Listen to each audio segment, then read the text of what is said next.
Hello and welcome to the Gooner Talk, back again with you guys for another show, for another episode of our Let's Talk Arsenal series, our twice weekly show on a Tuesday and a Friday, where I'm joined on Tuesdays by a guest, and today I'm joined by Mike from the Gooners Pod. How you doing, mate? Are you well? Slow news week. Doing well. Slow news week. Slow mind, forgetting to unmute myself. Thank you, Tom. Consummate professional. Yes, I mean, talk to me about kind of how your week's been with this, because for me, I know that I'm writing 24/7 about this stuff anyway, but even when I'm not writing about it, I find myself just looking on my phone, trying to escape, but always just finding my way back into this chaos. It's been bizarre because, you know, I try to balance a family life, a very busy work life, and then my hobby, which is podcasting. But then, you know, it's the thing that I at times have, you know, second to my family. I almost messed up there. The most interesting. Yeah, I'm gonna get a text from G. So Sunday was all about, you know, on Sunday basically I wake up early, watch the game, and then kind of get ready to do an open mic post-game show. So from 8:30 a.m. my time until about 1 p.m. I'm kind of focused on Arsenal. And it was just during all of that post-game stuff that, you know, these statements start coming out and the news starts coming out. And so I didn't really know a ton about it while we were talking about the Fulham game. After that, it's just like one constant piece of news after the other, after the other, after the other. And so, you know, we jumped on and did another open mic show that night, which ended up lasting 2.5 hours. Could have gone much longer than that if we had the time. And you know, then we enter the work week, and it's just constant. So, not feeling sorry for myself or anything like that, but I have trouble disconnecting from it. The best thing for me to do right now would just literally be to follow my own advice, which is wait to worry, let some of these things play out. Don't overreact to us being kicked out or leaving the Premier League until we know whether that's going to happen or not. But, you know, I could give, as you know very well, I don't always follow my own advice. I told Tom, you know, you should clean yourself thoroughly after each bathroom visit, and you know, I don't always follow that. So. Yeah, I know he's a horrible man. horrible man. Our mateship has survived many spilt beers all over my new Arsenal shirt. By the way, we were just saying it off air. Like I'm not really wearing Arsenal at the moment. I mean, I don't usually wear a lot, to be honest. Yeah, I mean, it's a great shirt. This is as Arsenal as I'm going to get right for the next, you know, period of time. I mean, I've been so against merch, but like I might have to create TGT merch now. Just oh God, you know, you're giving some energy to the wrong people. Oh, I know. But just, I mean, I can't bring myself to kind of wear Arsenal badges right now, and I want to talk a little bit about kind of the whole club owner difference, the term club being used a lot, because a lot of people get very insulted by it, because obviously they see the club as a separate entity to Stan Kroenke, and fair play, because it is in a lot of people's minds, and you can see why. But ultimately, you've still got the situation where they own the club, and usually the ownership of anything, like, it becomes that. Like, I'm sure you and Andy see yourselves as the Gooners Pod. You own the Gooners Pod. I see myself as TGT owning TGT. So I'm sure they see themselves as Arsenal owning Arsenal. And we own 100%. But what's 100% of zero though? Because you know, I mean, that's the you know, that's the net worth profile that I have from the podcast is the big fat zero. But there's a lot of things I want to talk to you about. But yeah, this idea of the club thing, like, I'm not personally insulted when I see like Everton putting out a statement and saying these 6 clubs and using that terminology, because they're right. It is the 6 clubs. That clubs are, in my view, it's the upstairs people. They're the people that are doing this. They're controlling the club, and therefore that use of the term club for me it doesn't bother me. As opposed to what though? I mean, like what could they potentially also be saying? Businesses? Exactly. Teams? That's the thing. What else they meant to say? They should say these 6 owners of XXX club or whatever. And so when you're thinking about how you talk about it and why people are getting so kind of really offended by that term. I can understand it in a sense. I think that a lot of Arsenal fans are getting a lot of stick. I think a lot of fans of all the 6 clubs are getting a lot of stick from other fans. I mean, I wrote a piece. You know who's getting the most stick right now? Who's getting the most stick right now? American Arsenal fans. Yes. Yeah, yes. It's even worse for you. Yeah. It's all your fault. This is it. Yeah, I came up with this godforsaken idea. I'll take it. Yeah. Some people have got to have something between their crosshairs, haven't they? So, but what do you make of kind of how people are kind of blaming and having a go and taking digs at the big 6 clubs fans in this instance? Well, I think it's bang out of order. I've got the ump, as judges would say. But yeah. I mean, this has nothing to do with fans. I mean, I saw somebody yesterday on Twitter who was from America. He's a fan of his local MLS team, and he does not support any team outside of the U.S. But he basically was saying, all of you American soccer fans who latched on with such a passion and such a forgiving, just evergreen desire to support these foreign clubs have blood on your hands now, because you've shown the world and you've shown the owners of these clubs that they basically can and should value the global supporter who will always buy things compared to the regular match-going fans. And whilst I agree that the globalization of the game has given the owners not only the bravado to do this, but the business sense to realize that it'll probably be successful. I don't know that we have blood on our hands. I mean, that involves that, that implies that, because there's a lot that the globalization of the game has given to these 6 clubs. As far as TV money, revenues, better play. I mean, it's a push-pull situation. So yeah, I took offense at that. Taking digs at fans of those teams, weird. I mean, it's a tone-deaf thing, because fans of all 6 of these teams and clubs are livid about this in general. It is. As someone said the other day, I can't remember who it was, but they said in 34 years of working in football, I think it was Dean Smith, the Aston Villa manager, said in the 34 years, this is the first time he's seen literally the most united, of the whole footballing scene against something. It's the most unity we've seen. Which is sad when you consider that, the issue of racism right now. We'll just say that. I mean, unity is about money, and it's never become more clear, because even the unity of the 6 teams, which may not be as unified as we might thought from the Premier League. It's the other 14 teams are unified on the other side of it because of money as well. I mean, they could say it's because of traditionalism and that sort of thing, but the reason that the 14 teams are against this is because they're being left out of it. Well, Top Tacker says there, I have to say that if any of the non-Big 6 teams are invited, I'm sure that they would have joined as well. But we've seen today that Bayern Munich, Borussia Dortmund and PSG, and before anyone says, well, the German clubs are fan-owned, well, PSG certainly are not. Yeah. They have refused to join. They are siding with UEFA. Maybe it's not the case. It's not as simple as saying that, because arguably PSG, who, along with City, are defined as kind of this oil-rich, state-backed club that would only go for money.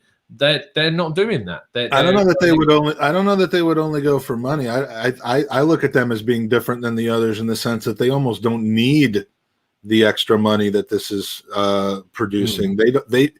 They don't need the 350 million pounds or dollars that are being discussed as seed money in order to salvage their club, like Juve does, like Barca and Real Madrid and Arsenal and Spurs do.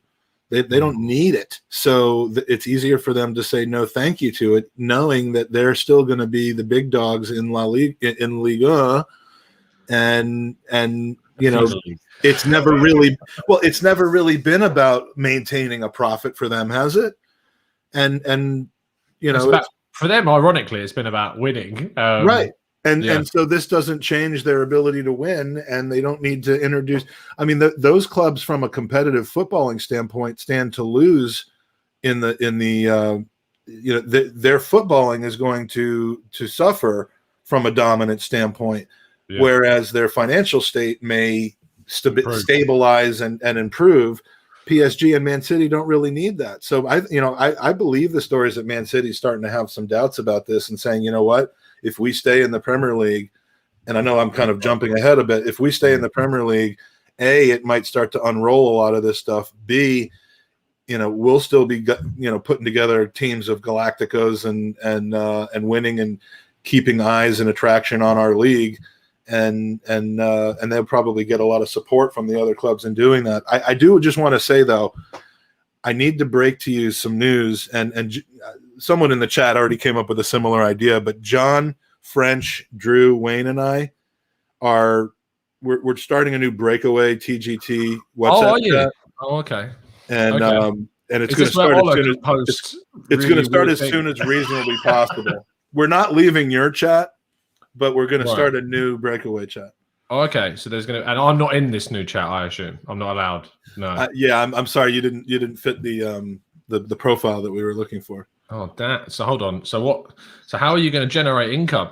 How are you going to generate views? You'll find out. We have backing from Main Street Bank. They've given us 30 quid to split between the six of us, and it's just going to grow from there. So all of my regulars are just breaking. I mean, to be fair, half the people I get on this show end up starting their own podcast anyway. So good luck to you in the future. I mean, Yeah. Tom doesn't fit the mold. That's why he's not invited. We have a minimum age cutoff of 26. She says, Tom, you need to get 50,000 subscribers to get into the breakaway TGT. I love that my own breakaway gets more subs than me. That's that's the way business works these days. I didn't go to business school for nothing, mate. In the chat box, if you're #breakaway TGT, throw it in there. But if you're pure TGT, stay with me. Oh, dearie me. Let's talk about the kind of news that's broke today. There's a couple of things that have happened.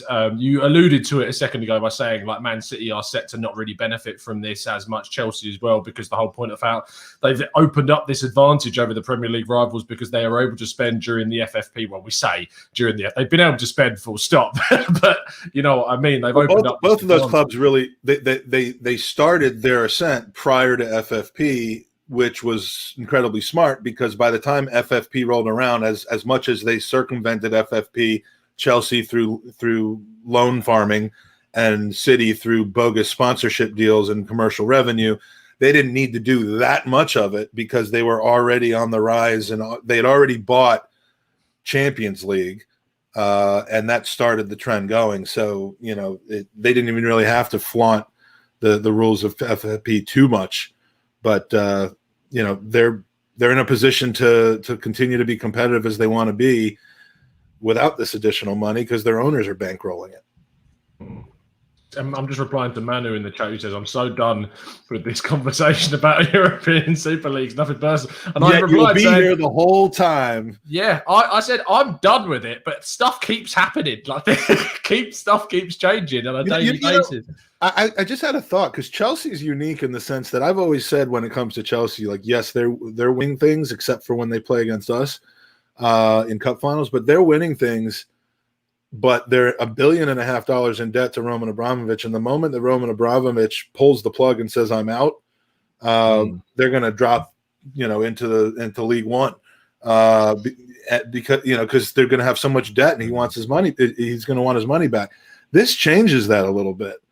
Does Roman start using some of this money to pay back his debt, or does he use it to make, at some point, Chelsea's just been made a more attractive club to buy because of the ESL. I don't know whether Roman would sell or not, but they've just become a much more valuable club because they've just assured themselves guaranteed income, even if Roman does take his ball and go home. So City's really the only club that's completely immune to benefiting from this and doesn't need it. And that's why, though they haven't been named, I'm sure that if anybody's wavering on this, it's them. Yeah.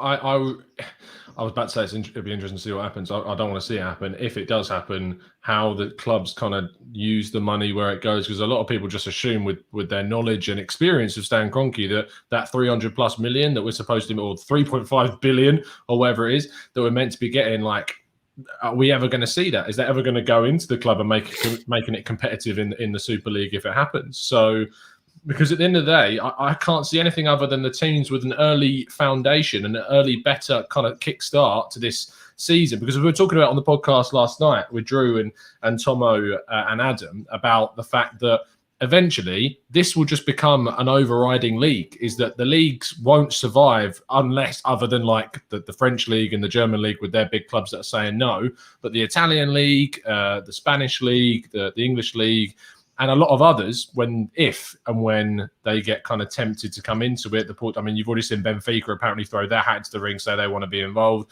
That eventually it'll just become a European league, and there'll be European divisions, and you'll have two Europes, but yeah, breakaway Europe. You'll have Europe exit and regular Europe. You'll have remains and leaves, but. Tom drinking red wine during the podcast. How dare you? It's definitely Pepsi.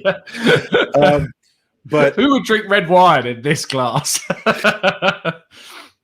I've drank red wine out of more different types of glasses than anybody can possibly imagine. Drink red wine out of. But I mean, when you talk about it being one Europe league, don't just constrain it to Europe. It's the games are already likely to be played in large part outside of Europe. But the teams that are part of the Super League, I mean, there's no teams of the quality of the European teams to play. I mean, to add Boca Juniors to this, or to add, whatever this week's top MLS team is. Juniors. Well, I'm just saying to try to take the top league. No. I'm talking about how you said Boca Juniors. It's Boca, right? Surely. Oh, sorry. I'm just saying, it's like Atletico. So if River Plate decided to get into the Super League, I mean, if you just at some point you could end up seeing that, and I mean, where does it end? I mean, when we start bringing in teams from Mars.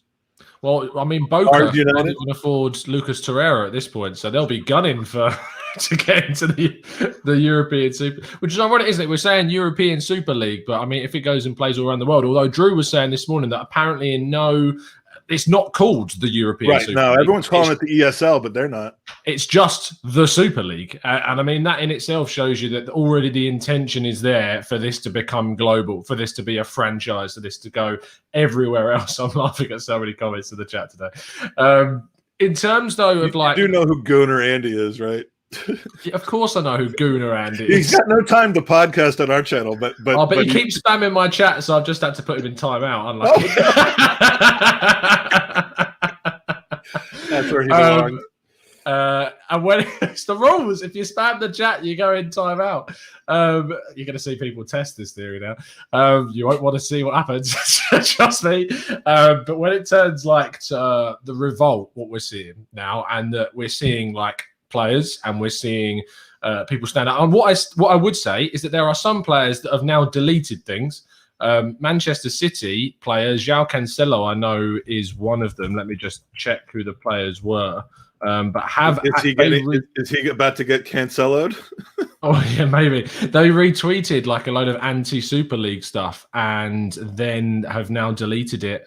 So Man City players are showing their clear first signs of the opposition. The likes of Laporte, Mendy, Sterling, Mahrez retweet a club post highlighting a quote from Guardiola directed against the ESL, and now all of those mentioned players have since unretweeted the post from Man City, which follows the trend of João Cancelo yesterday, who deleted his Instagram story, which showed his support for the anti-ESL. So already the player revolt is that's what cracking. You get when you don't give them any information. I mean, I didn't believe completely. I didn't believe Arteta was telling the truth when he said he didn't know anything about it after the Fulham game because of his position in the organization.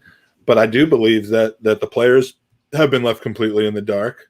And, I'm not super sympathetic always for players, feelings. necessarily, but yeah. But I mean, this is their future. This is their contracts, their career. I mean, like, there's so many unanswered. They're the only hope we've got, in my view. They are the only hope that we as fans have got of this not happening, because it's going to take the players to stand up and say, we're not going to play. And I mean all of them. It can't be a select few unless it's literally all of the best players in the whole world that stand up against this. Because if these owners don't have the players to play for them, or don't have the big selling points, because the selling points ultimately is not the clubs, really. It is more the players that play for those clubs within that. That's what makes them competitive. I'm sorry, but an Arsenal that has got players of the quality of the conference, people aren't going to watch that, are they? It's people with Arsenal, and the reason why people watch Arsenal is because of the level they're at, the level of football, although not right now, the level of football that they play. Speaking of the conference, there you go. He's forming a breakaway conference league for Sutton United. This is our new podcast. It's Sutton United, Sutton United former Gooners podcast. Well, I did find it funny to see that Everton used Gillingham on their list of clubs they used as a reference point on their statement. But yeah, they're the only, the players are the only hope that we've got at the end of the day. And tomorrow, supposedly, Jordan Henderson is orchestrating a meeting between all the captains. I can't tell you who it is, but this is not me. Just it's going to sound like a right plug and me going, oh, look at him. But no, I text a player that's at a Premier League club, who's in he's in one of the youth teams. He's on the verge of getting into the first team. He's been in the first team squad once this season, but didn't get on. He was on the bench. All right, chat, get your guessing together. Come on. Get your guessing who it could be. And when I said about, I sent him the link to the I think it was I'm not going to name the newspaper because I don't like them, but that originally broke the story. David Ornstein has now also broke this as well, which I'm happy to say. And I said good luck, and I named the captain of their club, and I was like, good, send your best wishes to so and so for this. So it's a club outside of the top six, so it's still it's Zoboslai. I mean, I wish I had his number, but I don't. But I can get that for you. But I said to him, I was like, look, you guys have got to basically band together, and the players have got to come together to support and go against this. And he was like, yeah, there's like fingers crossed something can happen. So do you think if the Super League people eventually get their communications trickled down to the players of the top six teams and propose to them a financial restructuring that benefits them greatly as a result of the new money coming in, are they all going to be? I mean, I know that there are, in any group of people, there are going to be traditionalists, there are going to be, money hungry people, and there's going to be people who just kind of don't care one way or the other. But is the mistake that the Super League made not kind of leading with their players to garner their support over the changes in the game and the financial structure that would benefit them greatly, to really make them choose between personal success and the soul of the game, as everyone's calling it? Because right now, everyone, the players just want to be loved. They want to make sure that they're paid. They want to make sure that they're really are able to play for their countries if that's important to them. And, and they don't know anything. So no wonder they're banding against this unknown nebulous concept. Maybe. I mean, I can't see what other than obviously the financial benefit of, say, if the clubs are getting more money, then they're going to pay them more to play. But the thing is surely that these players, and we've seen from the post of a lot of the players outside of this competition who supposedly will also be benefited from this happening, that they want to play in the Champions League, and they'll want to play for their country, and they'll want to play for all of these things. And it is worth not getting paid that extra $100,000 a week, because they're already, I mean, I know it's a ridiculous concept because the rich that are doing this are getting richer, and you think that, oh, well, haven't they already got enough money? And it's the same concept for these guys. But the difference being is that this is their game, the sport that they love. And you'd hope that would be enough to all band together to be against it. It's more the guys on 30 and 40 grand a week that are like, I could continue on and make 80 grand a week, and that changes my life, than it is about people making 200 grand a week going to 300. I don't know. I mean, there's in we see these labor disputes all the time in American sports. I mean, once every 3 or 4 years, you have a near strike or an actual strike or a lockout in baseball and hockey and football, because the collective bargaining agreements are like 5 to 10 years long, and then they come up for renewal. And it's always, you've got the high earning people, you've got the LeBrons and Ovechkin in hockey, and the guys at Bryce Harper in baseball. For them, it's like millionaires against billionaires, and millionaires, how much more millions do you need? But it's more about the kind of the borderline squad player types that, for them to sacrifice doubling their wages from $1 million. Well, again, I'm not even feeling sorry for people making £1 million a year. But it makes a big percentage difference there. So it's going to be interesting. I hope the players band together and that they're able to affect some change on this, because I mean, they're the product. Them and the fans are the product. The owners are going to could find out that they're not the product, but the problem is, there are. And I said this on our podcast, but I'm gonna credit the Highbury squad, because there was a guy on the Highbury squad yesterday that said this. I think his name was Joe. He was a Newcastle supporter, who, by the way, is livid right now that Mike Ashley didn't sell the team to that consortium or those outside investors, because those guys are not just going to go and buy Juve. But he said, 85% of revenues from football teams or from other sports come from what are called casuals, whereas only 15% come from ultras. Ultras will follow the team wherever they go, not the violent ultra fan groups, but ultra supporters like myself. Yeah. And they're like, they know that 85% come from casuals, and they're gonna cater to the casuals. They're gonna cater to the guy who started watching the team 5 years ago, who lives in Bangladesh or lives in Zambia, North America, Asia, or lives in England. Not England, and lives in Canada. They're going to cater to those fans because they're the ones that are actually producing the most revenue for them. And it's disgusting. It sucks. I mean, from a business standpoint, look at Juve and Manchester United's publicly traded stock yesterday. Oh yeah, that's why they're over 10% for Juventus at one point. Yeah, I mean, but it doesn't remove the narrative of the owners only care about money. It's quite clear that that's all that they care about. I just can't. I can't see it not happening, really. In the end, I think it will just happen. Even with all the threats and everything, they knew that there was going to be backlash. I have a feeling that when it comes down to how I want to word this, when it comes down to when you see people putting out things like so and so, or clubs are thinking about, there's like problems within the clubs. Some people are second guessing or reconsidering. I don't think that's true. I don't think it's true at all. I think that there are media things going on to try and, I think there is things to try and destabilize it happening within the media. Like UEFA and the Premier League are leaking bogus stuff? No, maybe not even that. Maybe it's just a case of people know that with power, and we've just by planting a seed of doubt that is not true, that another club is thinking of pulling out, could grow enough doubt within the other clubs to have then a knock-on effect. Yeah. That's just my theory, is that I don't think any of the clubs are. I don't think any of the clubs are reconsidering it right now at all. Sky yesterday, they were talking about unnamed sources within clubs and at the board level, that the boards of a lot of these clubs are very much, or members of the boards are against this, but that they were given absolutely no say because it was just, who's the top board member of every club, the owner. Exactly. That's all that matters, and it doesn't matter if. Who was Sir Chips Keswick that I was our chairman? He resigned. Yeah, Sir Chips. The other old guard, which is almost now gone, other than Lord Harris of Peckham. Oh, yeah. God, that would be my name if I could have like a fancy name.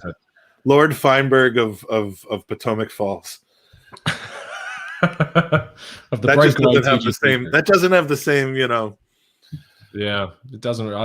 Yeah, I mean, where I live doesn't have a nice ring to it either. So. The more suitable nickname for me would probably be Sir Baconator Yes, of that would work. Virginia, but mine would be like Sir Nando's or something like that. Sir, I haven't had a Nando's in so long. We're actually having fake Nando's Sir Roosters, Sir Roosters, yes, of Roosters. If you are from outside of London, be it in the UK or outside the UK, and you ever get to go back to the football, please go to Roosters. It's next to the 12 pins when you get to go, and Amir Ola will be there to greet you. The last time I was at Roosters, I think I was with my entire family, and then you had these other two people that I thought were your mates, do you remember that? They were, yeah. They would. One of them was another teacher at work, and then the other one was his mate. They were taking the piss out of you so hard, and my kids were absolutely rolling on the floor of Roosters, which is not the most hygienic thing to do. But yeah, I'm an easy target. It was such a laugher. That was such a good time. It was a good day. Yeah, and I miss those times, and I'm just hoping that if this obviously.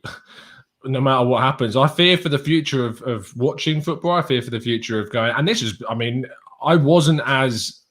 I knew that with the pandemic, eventually things would hopefully go back to normal. But with this seems like a worse hit to sport and to the match going fan, like hundreds times more than the pandemic ever has. To me, it's like I thought the lowest point was obviously when we were kind of in the middle of the first lockdown and there was really kind of no sight where I thought, wow, we're never going to get back to normal. Now with how the UK specifically are working their way out of their lockdown and it's meant to end in June, that I could see fans going back, and fans are going to be going back to the League Cup final between Spurs. I've got a friend of mine that's going to that game.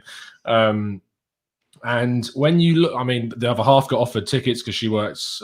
She was. Well, we'll see if that cup final takes place or not. Yeah, we'll see. I imagine it will. I can't see things. I don't see anyone getting kicked out. I mean, I read an article today and then reused the quotes from it by Gol España, who were talking to Crespo, someone Juan something Crespo, I can't remember his full name, who is a lawyer who has worked with Barcelona, Atletico Madrid, and Lionel Messi in contract negotiations and like very legal stuff. And he basically said that UEFA can't kick us and Chelsea and City and United out of the UEFA competitions this season, because once you've been administered and you're in it, there's a commitment that you have to fulfill like throughout the tournament. But they can stop us going in next season. They can just not admit you into the next tournament. So whilst they're saying that, yes, that's why this is going ahead, it's nothing to do with money. It's nothing to do with UEFA desperate to get the money of the rest of this competition, although that might be still the case.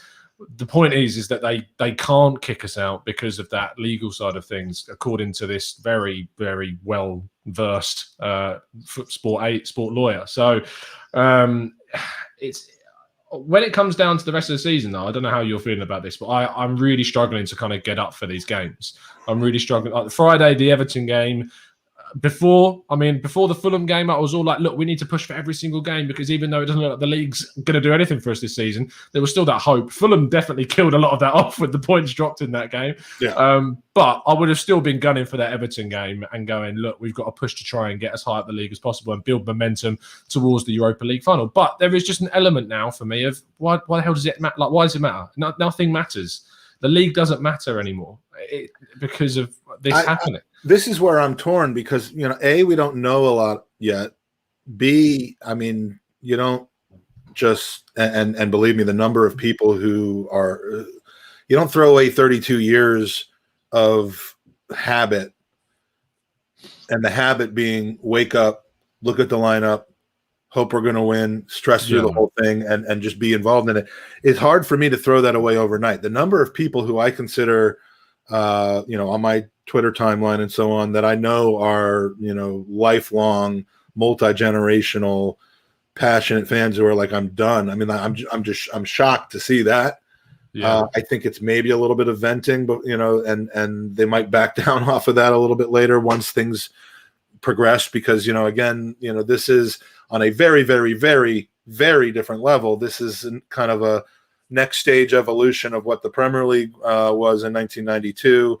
It's 30 additional years of globalization added on top of it. It's in some cases inevitable. It sucks, but like I don't know to the extent that some people are saying I'll find another team or I'll stop watching football. I don't know how true that really is. I have respect for that if that's true. I completely I have respect for it. I just can't. I don't think that I could. I couldn't do it personally. I don't think that I could do that, and so I'm a sucker. That's why the Super League will go ahead, because they know that fans are secondary, as it was put yesterday. That we're still going to watch it. I'm still going to do videos on Arsenal. I'm still going to continue, and not because it's my job, because I love Arsenal. And I've grown up with every single moment of my life loving Arsenal. And it's a very difficult thing. What I did say, and something I wanted to mention in yesterday's podcast, but we didn't have time, and I'm sure that you'll be on side with this as well, is that I understand, and trust me and Mike know, with Arsenal being such huge parts of our lives, it is really important that there is more to your life than Arsenal. I want to really make that clear point, because I know a lot of people. Not only that, but that there's more to your Arsenal fandom than the games being played. Yeah. And this probably is going to be the most important thing going forward, is that you find something about the club that draws from its history and that you can still do to enjoy being a supporter of Arsenal. And for me, that's things like Gunnar Gra. That's coming over to London, even if there's not a game, coming over to London and being with all the people that I've met because of Arsenal and would never have met if not for them. To visit other branches, and maybe we're not watching Arsenal games anymore if they're not on weekends. Who knows? But that I think becomes ever so much more important, because those are the things about Arsenal that can't be taken away by a greedy owner. You can take away your identity with the club and going forward with what we're part of and what we're doing to the game. That all makes sense. But am I going to start not being friends with thousands of people that I know from Arsenal anymore? I'll probably lean on that more than ever, not less than ever going forward.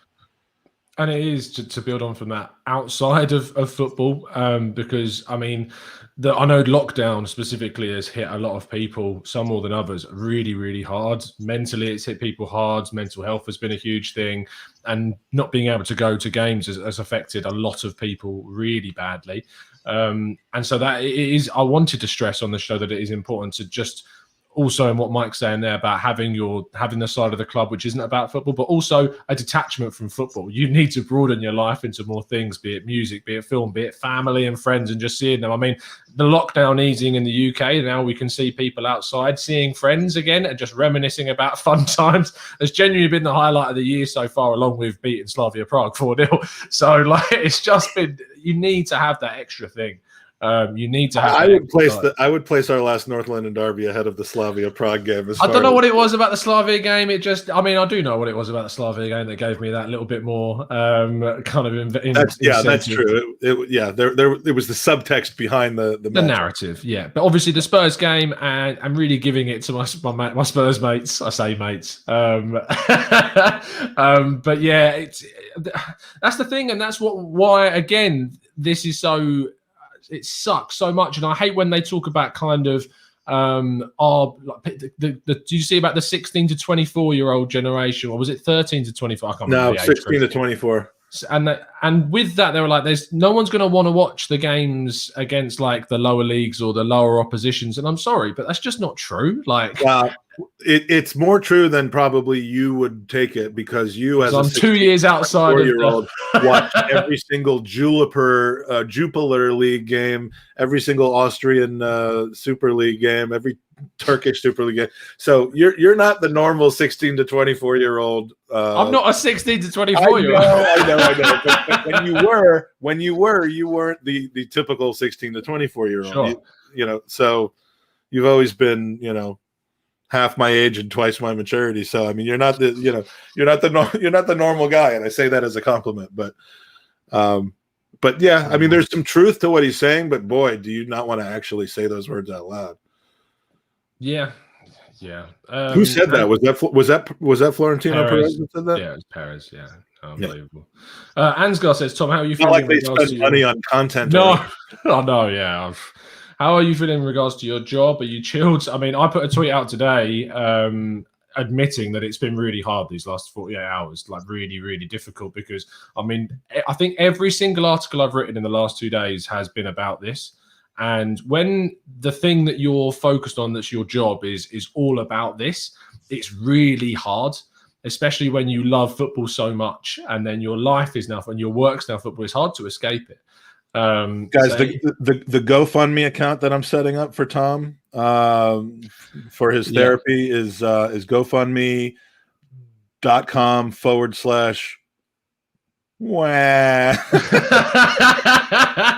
Yeah, and all of that money is going to be corruptly taken into the breakaway TGT league. That's well, you know what? Shut up. Oh, Melon Scam says, Tom, I thought you were in your mid-30s, lol. Don't block me. I don't know if to say that's a compliment or an insult. Deary me. I forgot mid-30s, you know, I mean, mid-30s is old for footballers, but for people in general, it's kind of the prime. So, you know, hey. Yeah, very true. You've got 10 years of 10 free years until you reach that point. Sahil says, Tom, can you take Gary Neville seriously anymore? Him bantering Spurs and Arsenal just isn't what is required right now. I'll get your thoughts on this first. I'm sure you've seen his comments and his back and forth. Everyone went from loving him to hating him in like what a day. What did you think about what he said? About Spurs and Arsenal? Or his first comments? His first comments I thought was spot on. Like I thought he was great, but then it started to get personal, like about Arsenal, and he wasn't talking about the owners anymore. He was talking about Arsenal's performances, and he was talking about the players' performances. I have to admit I didn't see that quote exactly. I've heard about it, so I don't know any nuance that might have been included in that. But yeah, I mean, if you don't like the idea, the way that you came out on Sunday with, then stick to that. Don't start saying, "But why are even these people?" You know, like now you're parsing too much and you've just unified everybody and then thrown a bomb over that. If that's the context of what he was saying, no point in doing that. I'm trying to find. Bang out of order. Oh yeah, he said he'd rather watch the champions of San Marino than Arsenal branding the club a joke. Which. All right, so fuck yous, as Owen would say, fuck yous. Yes, Owen would say, not quite like that, but with a much more heavy Irish accent. Let me try and find the full quotes. So he says they've created a monopoly, a closed shop, a tournament where you're guaranteed to be in it. West Ham and Leicester are in the Champions League places. So forget it. They don't get into the Champions League anymore. It doesn't matter where they finish. I think that was more towards with like the original.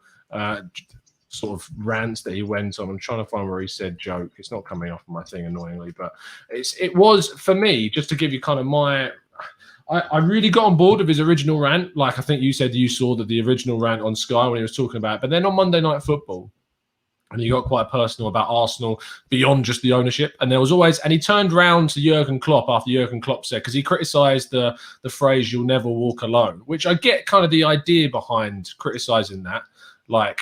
Because if you criticize, because the idea behind Liverpool is represented by that slogan, and they're owned by this that is basically going into a league which is cut off from everything else, so they are walking alone themselves with these 11 other clubs or 19 other clubs when it's going to turn into that. So I understood the reference to that, but then Klopp that's inflammatory though.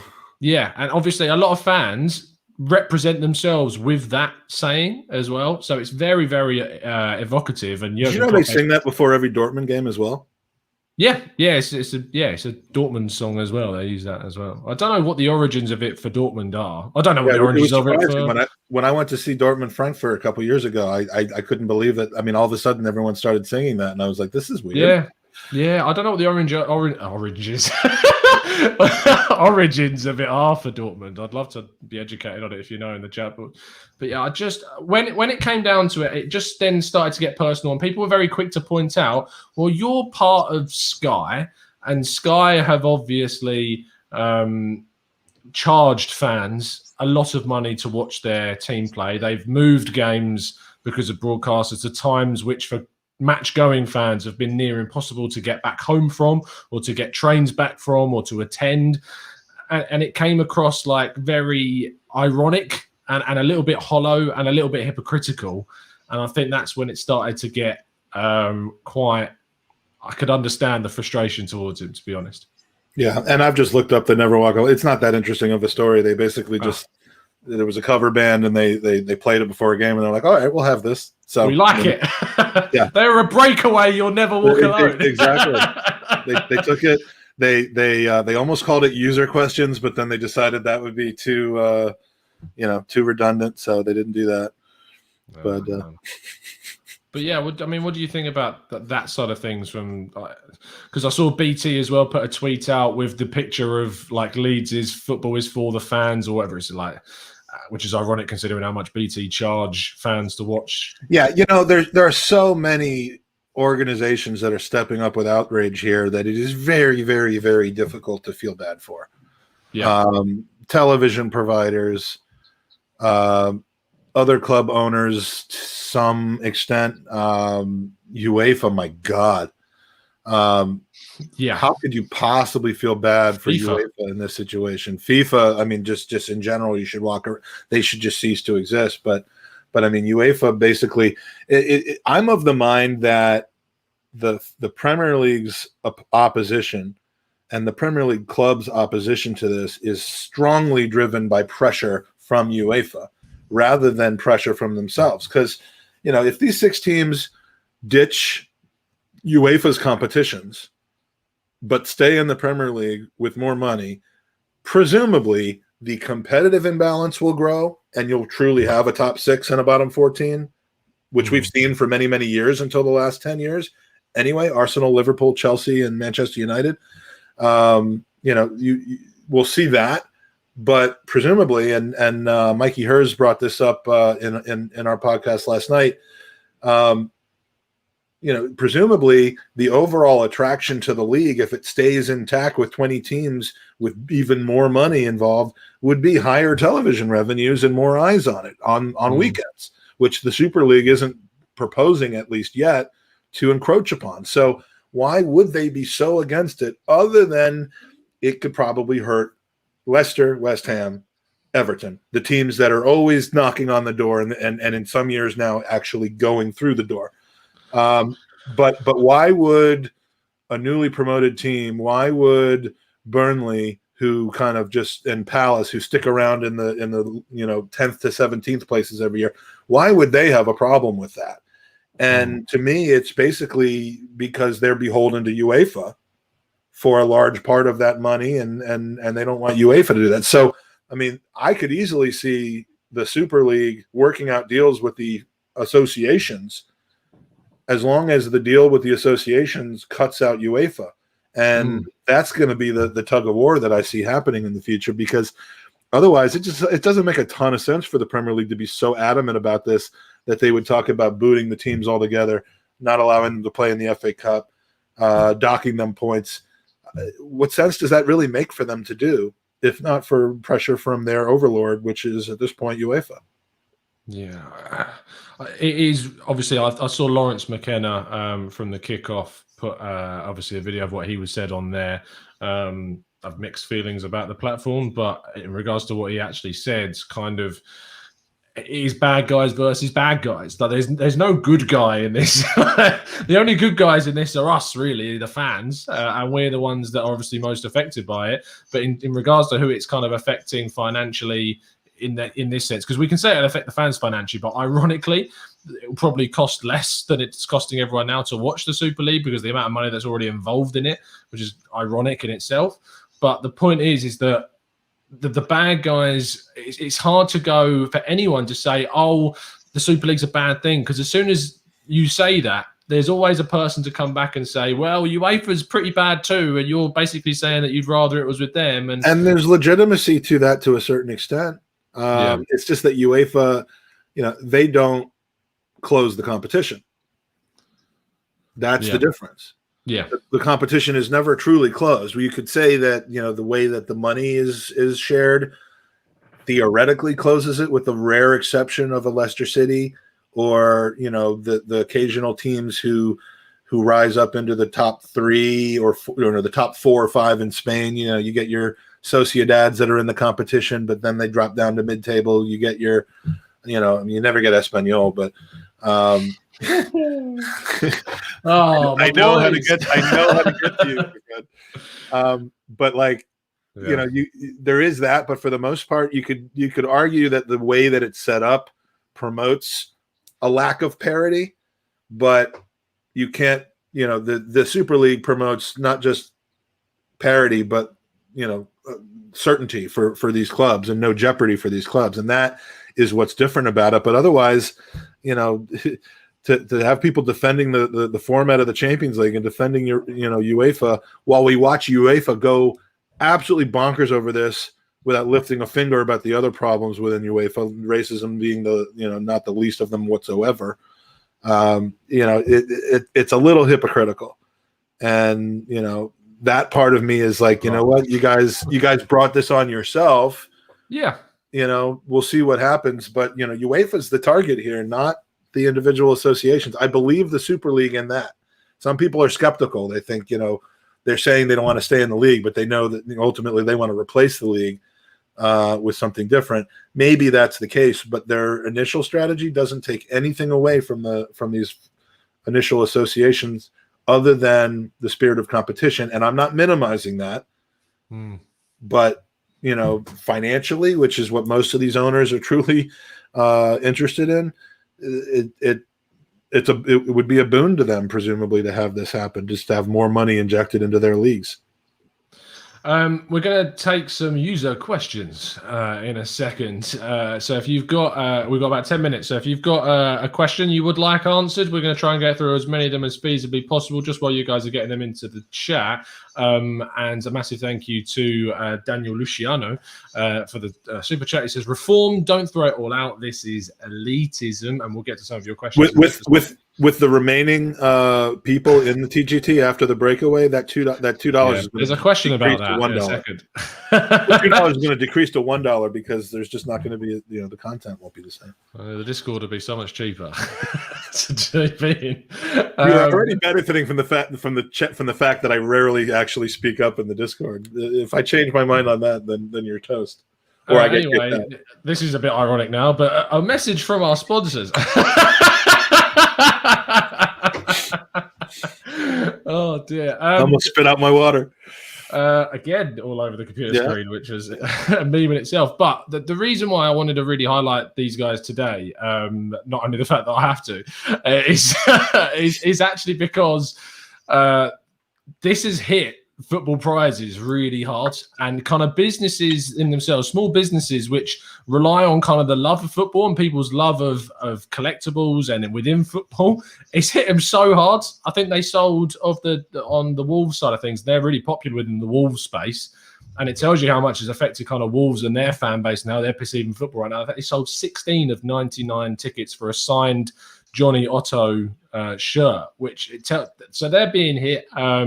So if you've got an opportunity to buy a ticket for this week's raffle, I know they'd really appreciate it. It's also it was a very good idea to go a bit retro this week as well and hark back to the old days.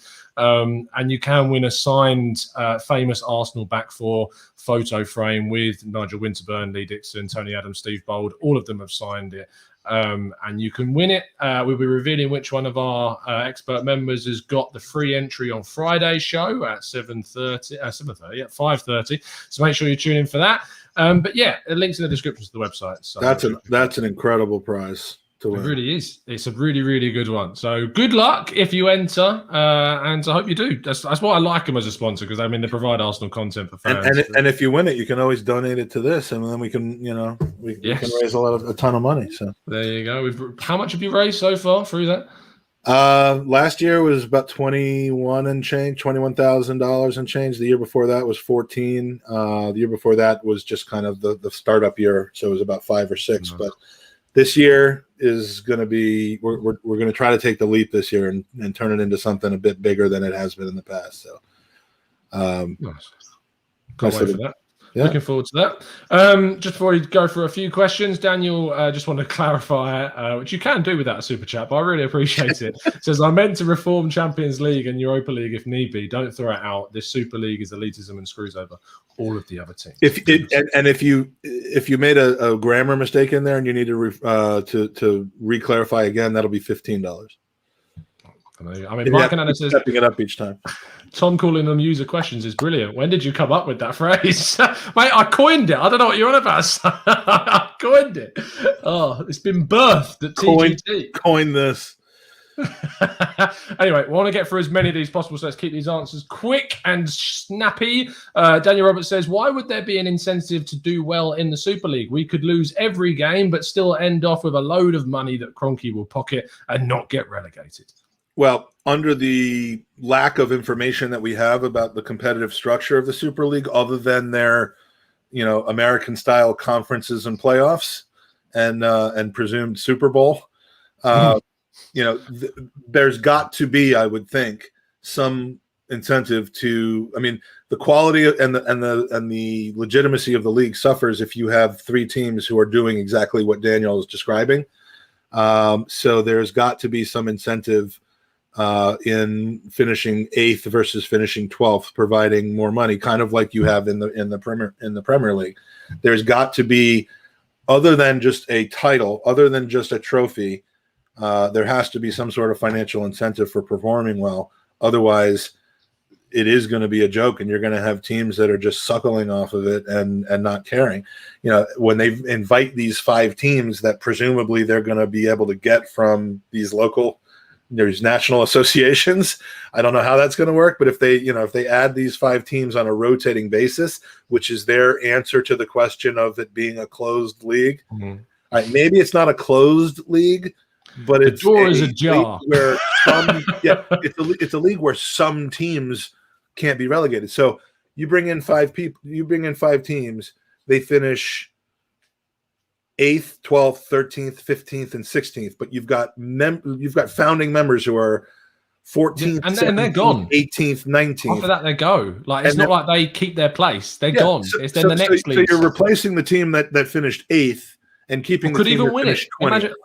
Imagine you got like a Leicester City scenario where someone qualifies in one of those 5 teams, they win the Super League. Presumably, they'd get a berth the following year. You'd have to. I mean, that would be idiotic. Or like even come second or something ridiculous like that, and then they're chucked out the season after. Well, one of the teams that's in there just for the year is going to finish in the top half. They're going to go to the playoffs, and that team, if they don't win, are you telling me that they get eliminated in the 18th, 19th, and 20th place teams, which will probably be Arsenal, Spurs, and Aston Villa, AC Milan.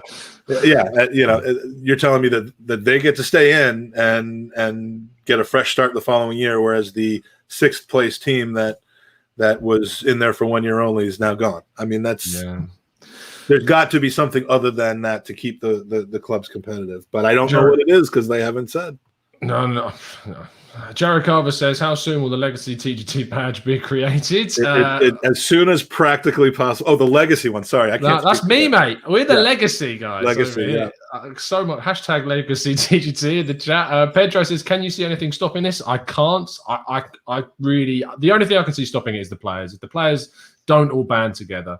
The players and a couple club owners getting cold feet and saying, we've changed our mind. But, which... Again, there's news. You think it's kind of PR. I think it possibly could be legitimate, especially with Man City. But it's good. But what we don't know is, have they signed have they received money and in exchange for their contractual agreement already? Can they back out at this point without And if Man City can't back out without being sued or losing £100 million, do they care because of where their money comes from? I mean, Yeah. Unanswered questions. It is. Yo-Yo says, how much responsibility do fans of all clubs have in this development? None, mate. We kind of covered that earlier about the perception of fans having responsibility. And I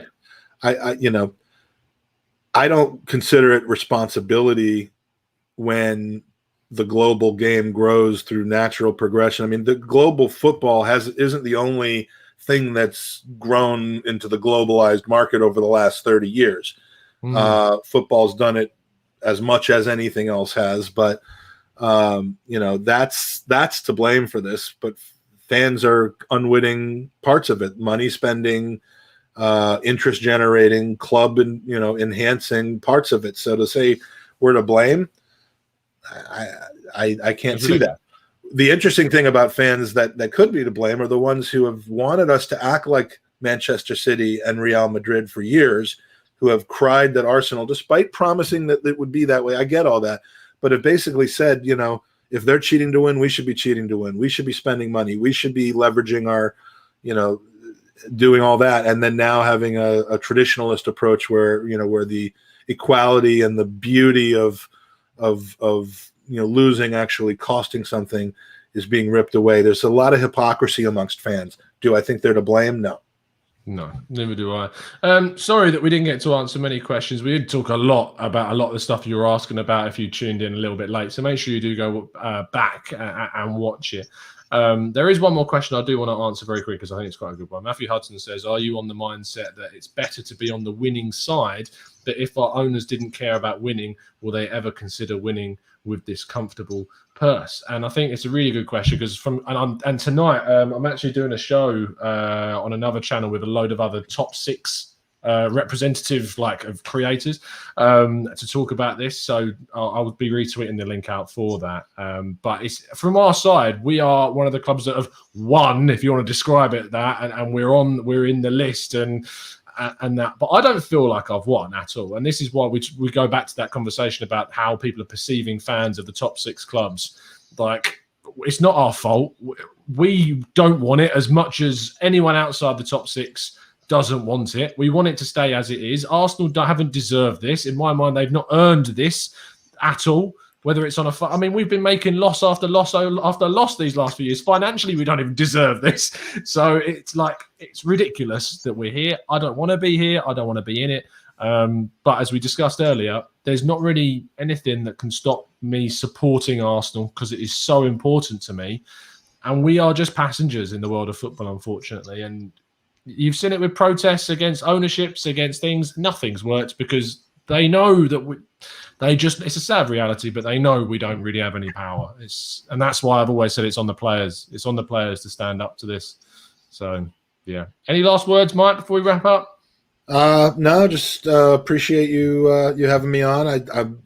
We scheduled this well in advance, as some people know, but this was a particularly good week to be on because this really is the kind of stuff that I don't say I enjoy talking about it because I wish it wasn't happening, but it fascinates me. Let's put it that way. Yeah. Much more than deliberating over whether Arteta should be in or out. I miss a little bit of Ozil chat at the moment. Yeah, that I can only take so much of. This is fascinating from a personal, emotional, and business standpoint, and I am interested in the business side of sports. I wish it wasn't such a business, but I'm interested in it. So, anytime you want to chat about that, I'm more than happy to do it. But I appreciate the opportunity to chat today. I don't think we're going to not be talking about this for quite a while because there are still about 15 dominoes to fall, and when each domino falls, it's 5 more hours of programming that we need to get on, and that's just the way it is right now because they're so impactful, these dominoes. And you can catch all of that here, and you can catch it on Mike's show as well, the Gooners Pods with Andy and Owen, and if he's not been sacked already, Mike Hernandez as well. Mike Hernandez is keeping the podcast alive right now, so he's not sackable at the moment. He's not sackable at the moment. He's the Bukayo Saka of your podcast. Right? He is. He's been my right-hand man for the last couple of weeks, and he's my Belanda Mike. There you go. JD Davidson, thank you. Hashtag legacy TGT in the chat. The breakaway TGT will not win. We will fight this from our corner. But no, Mike, I really appreciate your time, mate. And I'm sure we'll see you again very soon. Thanks for having me, buddy. No problem at all. We'll be back tomorrow morning with another show because, of course, it's Wednesday, so we do our early morning shows on a Wednesday. So make sure you tune in for that. Thursday, actually, tomorrow morning, we do have quite a good show previewing the Everton game with a journalist from their side of things, which was planned way in advance of all of this. So getting the perspective of a fan that's not included in those top 6 sides on the channel is going to be good to hear from them. It was originally intended to be a chat about Everton on Friday, but we'll see how the chat turns out in regards to that. And there's obviously other shows coming up as well, which I'm looking forward to. And we will be obviously still live straight after the Everton game. And then after you finish watching us live on the Everton game, an hour after the final whistle is blown, you can tune into the open mic show, which I it. still can't believe you didn't call open mic, M-I-K-E. I'm uncomfortable talking about myself. I'm uncomfortable, self-promoting. You know that. So no, I wasn't gonna call it that. But no, I'm enjoying doing those, and I appreciate the plug for those, because we're kind of gathering some pace with that. Just like seeing new names, the same names. I like seeing new faces to go with the names, new people coming in, getting new feedback from people. You can go to GoonerOpenMic.com, and that's MIC, GoonerOpenMic.com, an hour after the final whistle, and come on camera with us and have your say. It's been pretty fun. And if you're a first timer on there that you haven't been on our previous shows, you'll get kind of moved to the front of the line, because we want to chat with you. So yeah, thanks, Tom. That's absolutely no problem at all, mate. The look on the guy's face when Kevin Campbell tuned in was great, and that stuff kind of makes it. And to Melon's scam saying, I call myself Magic Mike, given your name is Melon Scam. I don't call myself that. I was bestowed upon that name by Sir Kevin Campbell of Campbelldom, and it stuck. So that's that. I don't think I'm magic, but he apparently does. So who am I to argue? There you go. So tune in tomorrow morning for me. I'll be joined by Graham White, who is actually the stadium announcer for Everton. So it's going to be really good to have a chat with him and see if he doesn't mind announcing, welcome to the non-Super League club that is Everton, in their new £500 million stadium, which will not be paid with Super League money. Well, actually, if according to them, it might be. But it's to wait and see. Thank you so much for tuning in. Drop a like on the video if you've enjoyed it. And, of course, even if you haven't, drop a like on it. And subscribe to the channel if you're new, and of course the Gooners Pod too. We'll be back again very soon, and as always, up the Arsenal.